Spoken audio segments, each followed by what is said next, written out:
Hola a todos, les saluda Brian Paul Espinosa, bienvenidos a Pichincha Plus. Este 26 de junio, pacientes renales realizaron un plantón y movilización en los exteriores del edificio Zarzuela del Instituto Ecuatoriano de Seguridad Social, IES, exigiendo el pago para continuar con sus tratamientos. Para abordar este tema a profundidad, tenemos de invitada a Cristina Freire, vocera y representante de los pacientes, quien nos va a comentar más. Cristina, bienvenida a este espacio, Pichincha Plus. Por favor, coméntenos cuál es la exigencia principal, cuál es el monto que les adeudan desde la seguridad social y las problemáticas que implica esta falta de pago para continuar con los tratamientos. Sí, por supuesto. Buenas tardes. Bueno, la situación que nosotros tenemos, lamentablemente, es una situación de liquidez total, de sobreendeudamiento, porque lastimosamente nosotros solo dependemos de el tratamiento que se le brinda de las diálisis netamente a pacientes con insuficiencia renal crónica. Entonces, al momento en que no recibimos pacientes por otras enfermedades, nuestros recursos son limitados solamente de lo que paga el Ministerio de Salud Pública y el Instituto Ecuatoriano de Seguridad Social por el tratamiento de las diálisis que se realizan 3 veces a la semana en los pacientes renales. Entonces, ¿qué ocurre? Que al momento en que no empiezan a pagar de manera oportuna, es decir, si nosotros damos el servicio todos los meses, de igual manera tiene que hacerse el pago todos los meses. Pero no ocurre así. IES tiene ya 13 meses de deuda en algunas provincias, en otras incluso es mucho más grave la situación, son 16 meses desde noviembre del 2021.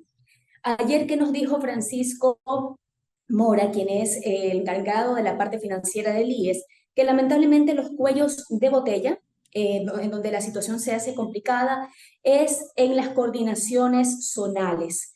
Es decir, en la parte, en vez de ser algo descentralizado, que debería darle más celeridad las coordinaciones zonales, lamentablemente son los cuellos de botella en donde no hay pagos equitativos. Por poner un ejemplo, allá en Pichincha están pagados hasta diciembre del 2022 en la mayoría de los casos. En otras provincias, como Guayas, en donde hoy se realizó la protesta también acá, paralelo a lo que ayer fue allá en Quito, están pagados 8 meses. En este caso, por ejemplo, estamos hablando de octubre, noviembre de 2022. 8 meses de deuda, perdón. Son 8 meses de deuda que están impagos. Otros tienen 10 meses impagos. Manabí, Santo Domingo, 16 meses. Loja, que es la zona 7, perdón, 13 meses de deuda desde mayo del 2022. Entonces, si nos ponemos a analizar, no es equidad. Unos tienen más, otros menos pagos. ¿Por qué hay ciertos coordinadores que sí diligencian más rápido los pagos que otros? Es el misterio. Y dice ella que está tratando de dejar resuelto este problema para que el gobierno que venga pronto, el próximo año, no tenga precisamente estos problemas con las auditorías, porque a veces llega el dinero y no pueden pagar porque no está auditado. Sin embargo, nosotros sentimos que todo lo que se está haciendo no es suficiente porque los pacientes renales están en juego. ¿Y qué situación tenemos en este momento? Porque el IES no nos ha cancelado lo que nos adeuda. Tenemos pacientes que no tienen acceso a su total tratamiento porque ellos también deben tratarse de la hipertensión y la diabetes. Lamentablemente no pueden tener acceso a todas las medicinas porque no se puede conseguir con todos los proveedores que nos tienen cerrado en su totalidad los créditos. Por otro lado, renuncias masivas de enfermeros, de médicos especialistas como nefrólogos, cardiólogos, nutricionistas, psicólogos, que son los que le dan la atención integral al paciente renal. Eso por parte de IES, Ministerio de Salud Pública. Es menor la deuda, pero igual sigue siendo una deuda que es complicado manejarla porque máximo la ley estatal, en la parte estatal, te da en la parte del Ministerio de Salud Pública hasta 3 meses. Ya, ok, entendemos 3 meses es más manejable, pero 7, 8 meses de deuda no es algo que realmente podamos nosotros manejar, es algo insostenible, porque si dependemos solo de MSP y de IES, y si ellos no pagan, este mes no hubo pagos, por ejemplo, ¿cómo obtenemos los recursos para pagarle a los proveedores de los insumos? Ya no nos están despachando. ¿Qué hacemos entonces? Esa es la gran pregunta. ¿Qué hacemos ahora en el mes de julio sin recursos y sin suficiente personal? Cristina, ¿cuánto asciende la deuda del IES? Entiendo, como me comenta, hay varias provincias que el adeudamiento sobrepasa los 10 meses. ¿Cuál es la deuda total que tiene la seguridad social con los pacientes? Bueno, en total estamos hablando de lo que corresponde, ahí es más de 30 millones de dólares. En lo que corresponde al Instituto Ecuatoriano, claro, al Instituto Ecuatoriano de Seguridad Social, estamos hablando de este lapso es de la deuda llamada deuda vieja de junio 2022 a lo que corresponde 2023, y que es lo que ha dicho Diego Salgado, que él sí se va a hacer cargo de manera directa de esta deuda. La deuda antigua, que estamos más o menos bordeando noviembre de 2021 a junio de 2022, cuando recién empezó Diego Salgado, son alrededor de 8 millones. Ministerio de Salud Pública son 90 millones. Sumado a los dos, nos dan aproximado de más de 120 millones de dólares entre las dos instituciones de la deuda que tienen con las realizadoras. Para aclararlo, la deuda del IES con los pacientes asciende a 30 millones y del Ministerio de Salud también existe una deuda que es de cuánto, Cristina? Si me repite, por favor.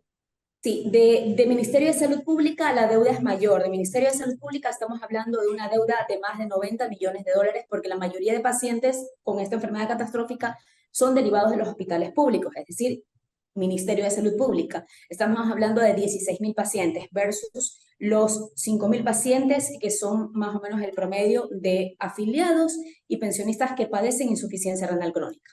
30 millones del IES y 90 millones, más de 90 millones en este caso del Ministerio Sí. de Salud. ¿Cuántos pacientes se ven afectados por la falta de la continuidad con sus tratamientos?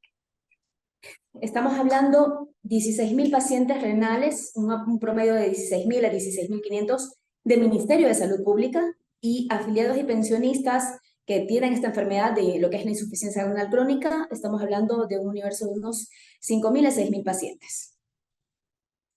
Que sobrepasan los 20.000 entonces.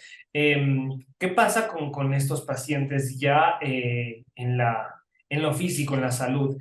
Al no tener sus tratamientos, ¿cómo se refleja el deterioro de su salud y cuáles las complicaciones que ellos tienen? Bueno, la complicación mayor es que ellos no estén aptos para poder dializarse porque no tienen acceso a todas las medicinas que requieren para el tratamiento de la hipertensión y la diabetes. Eso por un lado. Y por otro lado, además de estas enfermedades primarias que también la padecen junto con la insuficiencia renal crónica, que ya es la enfermedad secundaria, la enfermedad catastrófica, al momento de tratar precisamente esto, del tratamiento renal que necesitan para poder vivir y estar conectados a la máquina de la vida, que es la máquina de diálisis 3 días a la semana durante 3 horas, si no tenemos el personal suficiente y a veces incluso ni los insumos. Miren, la semana pasada tuvimos escenarios en los que habían dializadoras que no tenían ni siquiera para comprar el oxígeno, que es tan básico para los pacientes renales. Entonces no se puede brindar el servicio. Hay casos en los que ya no se tiene absolutamente, ya creo que hasta el día de esta semana, el viernes, con eso cierran y ya en las bodegas no hay más insumos. Por más que reciban al paciente renal, no van a poder darle el servicio, porque tendríamos los dos escenarios, dializadoras en las que no hayan suficientes enfermeras ni especialistas, y otras dializadoras en las que no tengan ni personal ni insumos. Y en aquellas que sí tienen insumos, pero tienen poco personal, ¿cómo hacemos? O sea, es una disyuntiva realmente, es una indolencia terrible de las autoridades, del gobierno, y también aquí entra el Ministerio de Finanzas, porque la excusa, la gran excusa de siempre del Ministerio de Salud Pública y del PIES es que Ministerio de Economía y Finanzas, el economista Pablo Rosemena, no da todo el presupuesto, no da la asignación presupuestaria, y hasta ahí se quedan y por eso no pueden pagar. Pero entonces, ¿qué le decimos a los pacientes renales?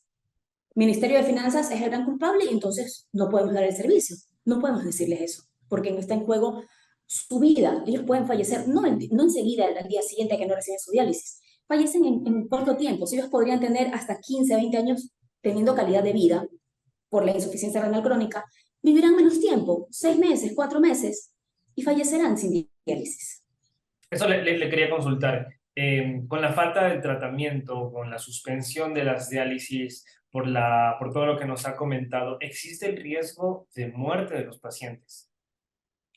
Por supuesto, es un riesgo que está ahí latente, lamentablemente. Ok, ¿qué demanda una diálisis, Cristina? Si me puede explicar un poquito de ese proceso y cuánto se destina o cuánto demanda un paciente, un único paciente que requiere hacer diálisis. ¿Qué insumos demanda? ¿Cuál es el presupuesto para atender a un paciente para comprender la magnitud en un paciente y obviamente después poder ampliarlo a una comprensión más amplia?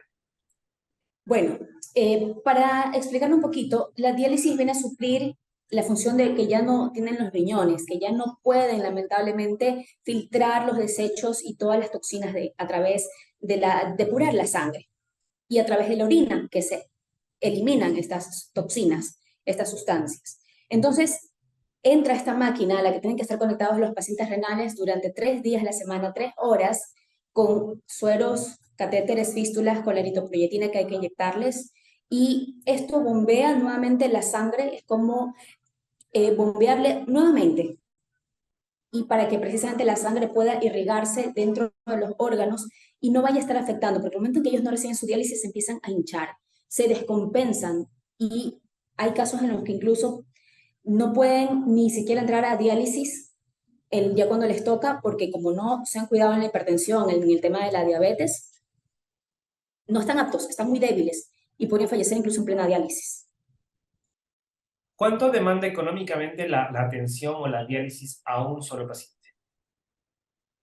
La atención, estamos hablando, cada paciente renal tiene un costo, la atención integral de 1.456 dólares. Cada sesión de diálisis, estamos hablando de un promedio básicamente de 122 dólares por diálisis, que no es solamente el tema de conectarlo a la máquina de la diálisis, es también su tratamiento integral para controlar la hipertensión, la diabetes, y también el tema de la atención integral con nutricionista, nefrólogo, cardiólogo y también el psicólogo. Y todo esto se hace a través de clínicas especializadas en diálisis, quienes no han recibido los recursos, entiendo.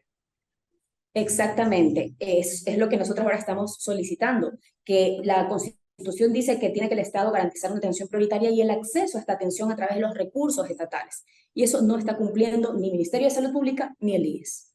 El problema, Cristina, es a nivel nacional, porque entiendo ayer llegaron varias delegaciones de otras provincias hasta el edificio del Instituto Ecuatoriano de Seguridad Social. Es a nivel nacional. Así es, exacto.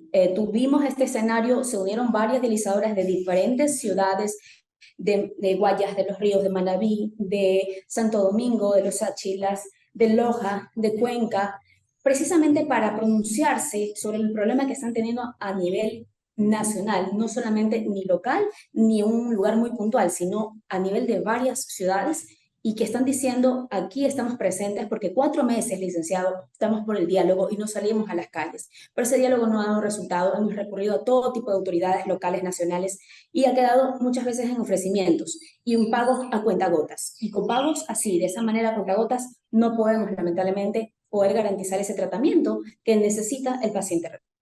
¿Con qué autoridades, Cristina, han logrado dialogar? Entiendo, ayer me comentaba, hablaron con representantes del IES. No sé qué pasa con representantes del Ministerio de Salud o del mismo Ministerio de Finanzas. Así es, nosotros tuvimos reuniones con autoridades del Instituto Ecuatoriano de Seguridad Social, ofrecieron que iban a llegar 80 millones de dólares para este mes.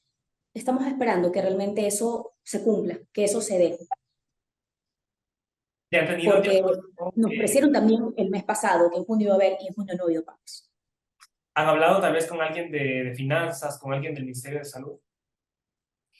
Sí, tuvimos ayer también el acercamiento y nos confirmaron que efectivamente que ellos han gestionado como Ministerio de Salud Pública, pero lamentablemente Ministerio de Finanzas es el que no ha entregado el dinero de Y con finanzas no ha existido tal vez un acercamiento con algún representante. Hemos solicitado el acercamiento, pero aún no nos han dado audiencia, lamentablemente. Cristina, por último, además de los plantones que han estado realizando estas jornadas, ¿qué otras acciones se espera implementar para que se garantice el derecho a la salud y al acceso a los tratamientos? Bueno, nosotros insistiremos con las protestas, estamos viendo si se realizan todas las semanas, también en la Corte Constitucional interpusimos estamos viendo la idea de interponer una protección, un amparo, un recurso de protección, porque no puede el día de mañana venir de repente el Ministerio de Finanzas, de Salud Pública, perdón, o el IES, a decir, hecho abajo algún convenio con alguna dializadora porque no han pagado aportes patronales, por ejemplo. Entonces, necesitamos por las vías legales ampliarnos a ese aspecto porque ya no nos queda de otra. Pero esto se hará siempre y cuando no exista una respuesta a corto plazo. Exactamente. Si no hay respuesta ya esta semana, porque finaliza junio, y para la próxima semana, para julio, no vamos a tener recursos para comprar los insumos. Perfecto. Muchísimas gracias, Cristina. Cristina Freire, representante y vocera de los pacientes renales, quienes viven una grave situación por la falta de asignación para continuar con sus tratamientos.